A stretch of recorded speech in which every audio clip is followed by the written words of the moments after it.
Honorable members of the British Houses of Parliament, dear friends of the Iranian resistance, I salute your conference.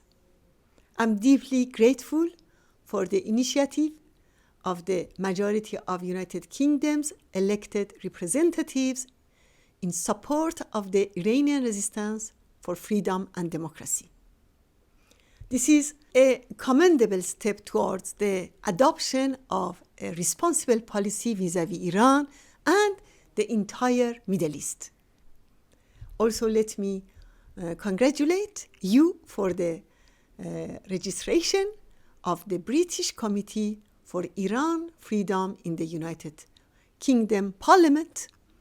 There is no doubt this has been a great achievement as a result of all your tireless efforts and widespread support of the honorable elected members of the United Kingdom Parliament from Iranian People's Resistance Movement throughout many years. Dear friends, in light of the Iranian regime's role in the crisis in the region, this initiative has also taken into account the interests of the people of the region, the people of Europe, and the world in general. Dear friends, 1 year after the nuclear agreement, contrary to some expectations in the West, there has not been any opening in Iran. On the contrary, the situation has dramatically worsened.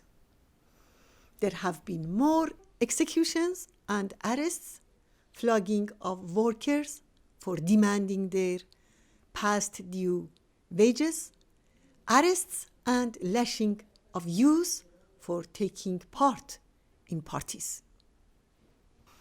Concerts have been banned and political prisoners have come under more pressure. On the other hand, the Iranian economy is in deep recession with banks near bankruptcy, unemployment rate reaching 50%, and the majority of the people living in poverty. The internal power struggle has been intensified. The sham elections in March further reinforced the position of the most repressive mullahs in power. Once again, it was proven that there would be no moderation within the religious dictatorship ruling Iran. The clerical regime lacks the capacity to change its behavior. No solution is conceivable within the regime. The mullahs have stepped up their interference in Syria. In Iraq, the Quds force has repeatedly massacred the Sunnis. The important development in this regard has been the consecutive defeats and heavy casualties of the IRGC and its militia in Syria. The mullahs are at an impasse in Syria. The regime has stepped up repression and warmongering because it faces growing discontent at home. They want to suppress any expression of discontent or a repeat of the 2009 uprising. The regime's aggressive behavior in the region is a sign of weakness and not power. It needs to export its crisis abroad. Khamenei and other leaders of the regime have repeatedly admitted that if they do not fight in Syria, in Iraq and in Yemen, their power base in Tehran would be undermined.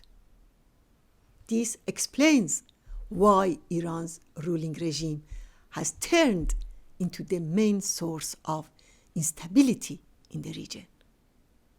On the one hand, It constantly breaches the sovereignty of other nations in the Middle East.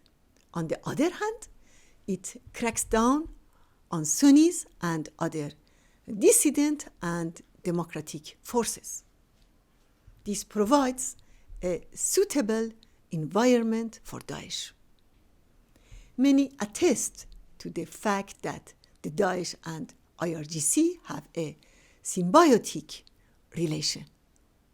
In practice, both benefit from one another.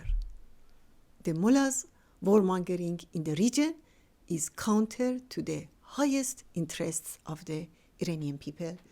It prevents the Iranian resistance from bringing freedom and democracy to Iran, and also has destroyed the Iranian economy. Therefore, the Iranian resistance is putting forth a plan to counter the mullahs' warmongering and its attempt to occupy the region.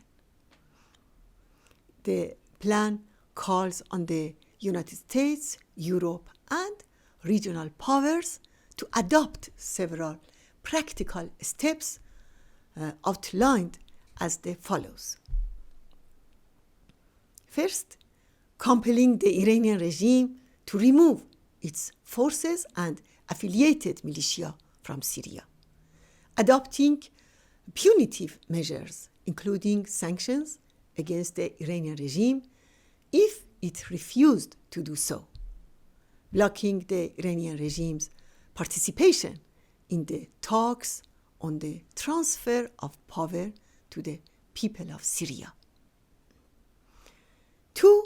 Refraining from cooperation or coordination with IRGC and the militia under its command under the pretext of fighting Daesh in Iraq or in Syria. 3. Strictly implementing Security Council Resolution 2231 by taking effective practical measures to prevent the Iranian regime from sending arms to terrorist groups and to countries in the region, especially to Iraq and Syria. Holding it to account for any breaches. 4. Cutting ties with the Iranian regime by Arab and Muslim countries and expelling the regime from the Organization of Islamic Cooperation until it ends its regional meddling. 5. Recognizing the moderate Syrian opposition already recognized by many countries and providing it with all-out political, financial, and military support. 6. Banning deals, investment in IRGC companies and investment in their projects, as well as exchanges with the Iranian regime's banks, which engage in money laundering and fund terrorist groups. Dear friends, on behalf of the Iranian people and resistance, I would like to appreciate your efforts for the Iranian people's freedom and human rights, as well as your support for the safety and security of the steadfast freedom fighters in Camp Liberty. Thank you all very much.